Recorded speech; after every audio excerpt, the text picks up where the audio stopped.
ഇന്നത്തെ എൻ്റെ ഒരു ചെറിയ ദിവസമാണ് ഈ കാണിക്കുന്നത്. അപ്പോൾ രാവിലെ തന്നെ നമ്മൾ ചായ ഇട്ട് എല്ലാവരും കുടിച്ചതിന് ശേഷം കാപ്പിക്ക് നമ്മൾ ഇടിയപ്പം എടുക്കുന്നത് കേട്ടോ. ഇടിയപ്പം, നൂലപ്പം എന്നൊക്കെ പറയും.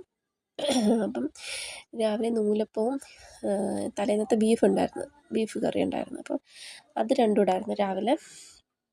അതെല്ലാം കഴിഞ്ഞിട്ട് ഇന്ന് ഫ്രൈഡേ ആയതുകൊണ്ട് നമുക്ക് ഫ്രൈഡേ സ്പെഷ്യൽ എന്ന് പറഞ്ഞിട്ടൊരു ബിരിയാണി പോലെ ആക്കാൻ വേണ്ടിയിട്ട് ചിക്കൻ ഇരിപ്പുണ്ടായിരുന്നു. അപ്പോൾ ചിക്കനെല്ലാം റെഡിയാക്കി അതൊന്ന് കുറുകി വരുന്ന സമയം കൊണ്ട് നമുക്ക് അരിയുടെ കാര്യമെല്ലാം നോക്കാം. അപ്പം ജീരകശാല ചെറിയ അരിയാണ് നമ്മൾ എടുത്തിട്ടുള്ളത്.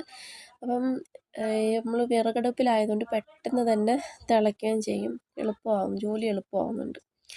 അരിയെല്ലാം കഴുകിയിട്ട് ചോറെല്ലാം റെഡിയായി. ഇപ്പം ഡീറ്റെയിൽഡായിട്ട് കാണിക്കാത്തത് ബിരിയാണി എല്ലാവർക്കും എല്ലാ ടൈപ്പിലും നമുക്ക് അറിയാവുന്നത് കൊണ്ടാണ് ഡീറ്റെയിൽഡായിട്ട് അത് കാണിക്കാത്തത്.